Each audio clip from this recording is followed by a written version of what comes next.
तो क्या hotel room में चुनाव अधिकारियों को धमका रहे थे शाह?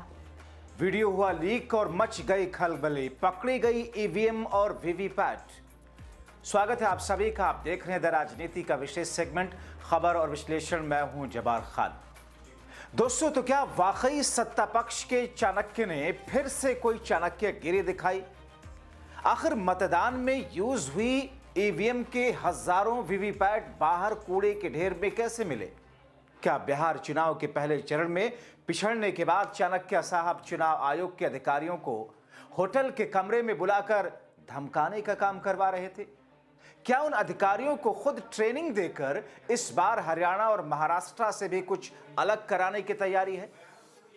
आखिर क्यों उनके होटल में उनसे मिलने के लिए आने वाले लोगों के रास्तों के सीसीटीवी कैमरों को हटा दिया गया या उन पर कागज चिपका कर दिए गए? दोस्तों, विस्तार से आपको सब कुछ बताते हैं। दोस्तों, 3 वीडियोस आपको दिखाऊंगा जिसे देखकर आप दंग रह जाएंगे। वीडियो आपको हिला देंगे और आप कहेंगे कि वाकई हरियाणा और महाराष्ट्र से भी बड़े स्तर पर इस बार बिहार जीतने की प्लानिंग फुल प्रूफ तरीके से की गई है। दोस्तों, पहला वीडियो आप देखिए जिसमें ईवीएम के हजारों पर्चियों को कूड़े के ढेर में फेंका गया है। मगर उससे पहले एक बेहद महत्वपूर्ण बयान जिसमें कांग्रेस ने पूछा, शाह गुल क्या खिला रहे? गृह मंत्री का से और गृह मंत्री को किससे छिपकर मिलना पड़ रहा है? क्या वो कोई चुनाव के अधिकारी हैं? गृह मंत्री किससे डरते हैं? खुलकर लोगों से क्यों नहीं मिलते? और वो आगे कांग्रेस के नेता कहते हैं कि एक बात समझ लें, देश के अधिकारी भी अब आपसे डरने वाले नहीं। अगर आप उनसे मिलते हैं, धमकाते हैं, तो हमारी सारी बातें हमें पता चलती हैं। एक अजीब बात हमने देखी, इसी होटल में देखी। जब गृह मंत्री इस होटल में आते हैं तो लिफ्ट के सीसीटीवी के ऊपर कागज चिपका दिया जाता है। तो हमें नहीं समझ में आया कि गृह मंत्री यहां किससे मिलने आ रहे हैं, किसका मुंह छिपाया जा रहा है, किससे डर डर के छिप छिप कर मिलना पड़ रहा है? क्या वो अधिकारी हैं? कौन है? इसका जवाब हम उम्मीद करते हैं गृह मंत्री देंगे। चलिए, आप ट्रैफिक रोक देते हो, लिफ्ट्स रोक देते हो, रास्ते बंद कर देते हो, सब मंजूर है। सीसीटीवी कैमरा के ऊपर कागज क्यों होटल वालों को मजबूर करके लगाया जाता है, ये हम जानना चाहते हैं। किससे मिल रहे हैं गृह मंत्री? इस देश के गृह मंत्री ये छिप छिप कर मीटिंग्स क्यों कर रहे हैं? अधिकारी अब आपसे नहीं डरते, गृह मंत्री जी को ही समझ लेना चाहिए। तो अधिकारी अगर आपसे मिल भी रहे हैं, हमारी जानकारी में रहता है, वो अधिकारी हमें भी बता देते हैं कि साहब गृह मंत्री ने बुलाया, धमकाया, हड़काया, जो भी किया हमें बता देते हैं। सीसीटीवी के ऊपर जो कि सुरक्षा के साथ इस होटल में और लोग भी रह रहे हैं, उन सबकी सुरक्षा के साथ भी खिलवाड़ है। यह जानकारी हम उम्मीद करते हैं कि आप सब साथी अगली बार गृह मंत्री मुखातिब हो आपसे तो पूछिएगा कि आप ऐसे कौन सी मीटिंग्स करते हो जो आपको छिप छिप कर करनी पड़ती, खुलकर क्यों नहीं करते मीटिंग्स? किससे डरते हो? मगर दोस्तों, ये बयान और ये वीडियो और ये बातें तो कुछ भी नहीं। अब जो वीडियो आपको दिखाने जा रहा हूं उसे देखकर आप हैरान होंगे कि कैसे धांधली हुई, किस तरीके से वोटिंग मशीनों में और ईवीएम की वीवीपैट के साथ में गड़बड़ी की गई। आखिर जिस ईवीएम से मतदान हो चुके हैं, उस ईवीएम की निकली पर्चियां वीवीपैट पर पिंकी हुई हजारों की तादाद में कैसे पकड़ी गई?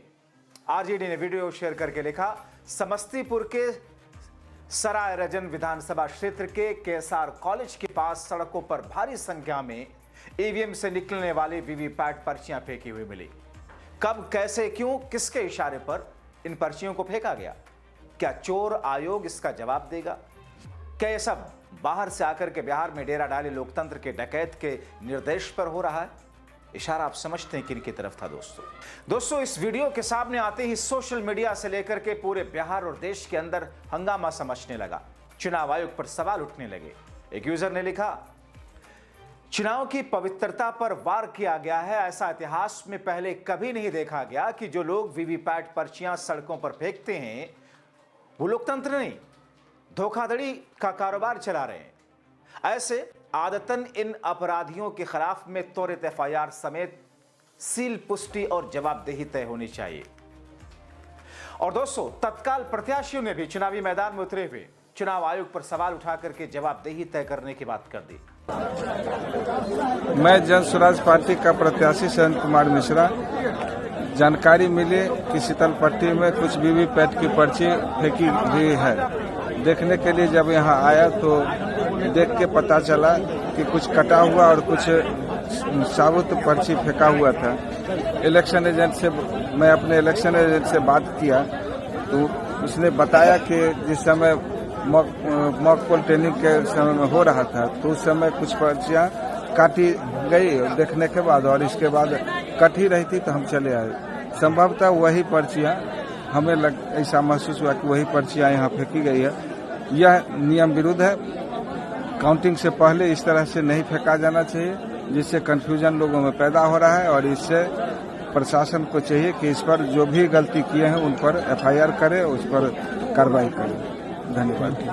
दोस्तों, आपको बताएं कि ये अपुष्ट खबर या फर्जी खबर भी नहीं, क्योंकि समस्तीपुर जिला कार्यालय ने ट्वीट करके बाकायदा इसकी जानकारी दी है और ये कहा कि कार्रवाई की जा रही है, जो कि सोशल मीडिया पर उनके ट्वीट आप देख सकते हैं। समस्तीपुर जिला कार्यालय ने लिखा है कि सराय रजन विधानसभा अंतर्गत केएसआर कॉलेज के पास में कमिश्निंग के दौरान जो पर्चियों को फेंकने का मामला सोशल मीडिया पर आया है, उस मामले में जांच एवं संबंधित कर्मियों पर एफआईआर दर्ज करके नियमानुसार जरूरी कार्रवाई की जा रही है। दोस्तों, अब इन तमाम चीजों के बाद में आम जनता के दिलो दिमाग में, आपके जहन में क्या सवाल उठेगा? आपके जहन में पहले से चुनाव आयोग जिसके ऊपर चोरी का ठप्पा लगा हुआ है उसको लेकर के, और फिर मौजूदा वक्त के सत्ता पक्ष की मिली भगत को लेकर के आपका वो विश्वास इन लोगों पर जो इस बीच में बना है और मजबूत होगा। इस खबर के सामने आने के बाद लोगों का आक्रोश चरम पर पहुंच गया। मौजूद भीड़ ने प्रियंका गांधी के साथ जो नारे लगाने शुरू किए, उसमें पूरा इलाका गूंजने लगा। भीड़ ने कहना शुरू किया, नरेंद्र मोदी वोट चोर। इनके साथ 3 और लोग हैं, ज्ञानेश, एस.एस. संधू और इसमें एक और दूसरे अफसर का नाम लेकर के विवेक जोशी। कहते हैं कि ये सभी आयोग के सबसे ऊंचे अधिकारी हैं। ये लोग देश के संविधान और लोकतंत्र के साथ में खिलवाड़ कर रहे हैं। ये 3 लोग आपके अधिकार को छीन रहे हैं। इनके नाम याद कर लीजिए, इन्हें पद के पीछे छिपने मत दीजिए। जो लोग लोकतंत्र और संविधान के साथ में विश्वासघात कर रहे हैं, उन्हें देश भूलेगा नहीं। इन सभी को जवाब देना हो। कौन है वोट चोर? जोर से बोलो, कौन है वोट चोर? नाम लो उनका, नाम लो उनका। उनके साथ 3 और लोग हैं। सबसे पहला ज्ञानेश कुमार, बोलो मेरे साथ, ज्ञानेश कुमार। मेरे साथ बोलो, विवेक जोशी, एस.एस. संधू। ये 3 लोग हमारे चुनाव आयोग के सबसे बड़े अधिकारी हैं और इनको इतनी शर्म नहीं है कि इस देश ने उनको दायित्व दिया है, उनको जिम्मेदारी दी है कि हमारे लोकतंत्र की रक्षा करें, हमारे वोट की रक्षा करें, लेकिन इनको शर्म नहीं है। ये आपके यहां से, बिहार से 65 लाख वोट काट रहे हैं, काटे हैं इन्होंने। तो आप बताइए, क्या इनको पद के पीछे छिपने देना चाहिए? क्या इनको अपने पद के पीछे छिपना देना चाहिए, हाँ कि ना? नहीं, बोलो नहीं छिपना है। क्या कुछ महीने बाद ये रिटायर होकर चैन की जिंदगी जी सके? ये अच्छी बात है? क्या ये देश इनको भूलेगा?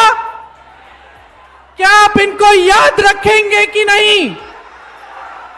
जिन्होंने लोकतंत्र के साथ, संविधान के साथ, इस देश की मिट्टी के साथ विश्वासघात किया है, उनको आप भूलेंगे कि याद रखेंगे?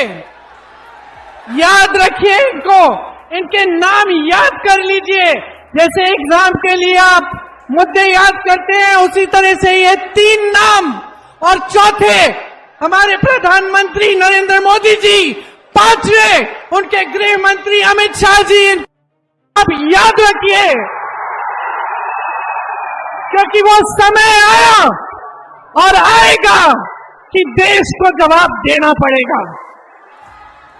और वो समय आएगा जब आप अपने अधिकारों की लड़ाई को मजबूत बनाएंगे, अपने बिहार को मजबूत बनाएंगे। और जो आपके साथ विश्वासघात हो रहा है उसका जवाब आप मांगेंगे।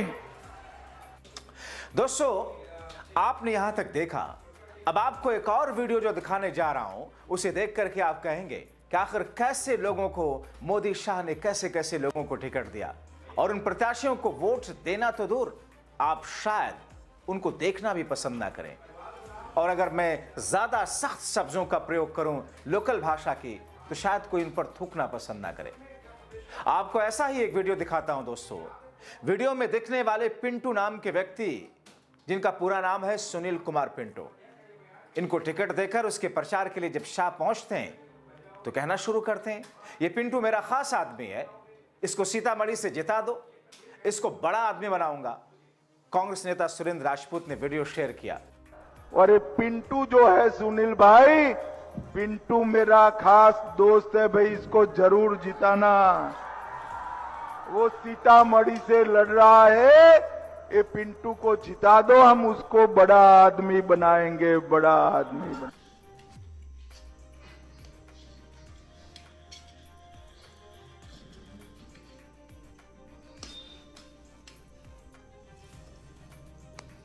अब दोस्तों, ये तस्वीरें जो सामने आ रही हैं हर पल हर घंटे, क्योंकि ठीक 20 घंटों के बाद में माना यह जा रहा है कि चुनाव प्रचार खत्म हो जाएगा दूसरे चरण के लिए, बिहार के आखिरी दौर के लिए।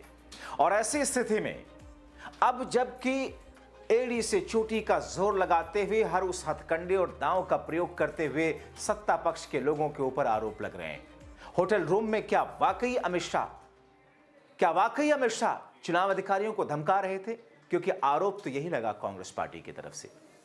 आखिर इन वीवीपैट्स के साथ में और कई जगहों की जो अलग अलग जगहों पर आपने वीडियोस देखे सोशल मीडिया पर, उनके पीछे जो मंशा है, उस मंशा को लेकर भले ही कितनी सफाई चुनाव आयोग दे, सत्ता पक्ष के लोग दे, लेकिन लोगों के जहन में तो यही है कि वोट चोरी के ठप्पे वाला चुनाव आयोग कर क्या रहा है। आप क्या सोचते हैं दोस्तों? अपनी राय अवश्य लिखें।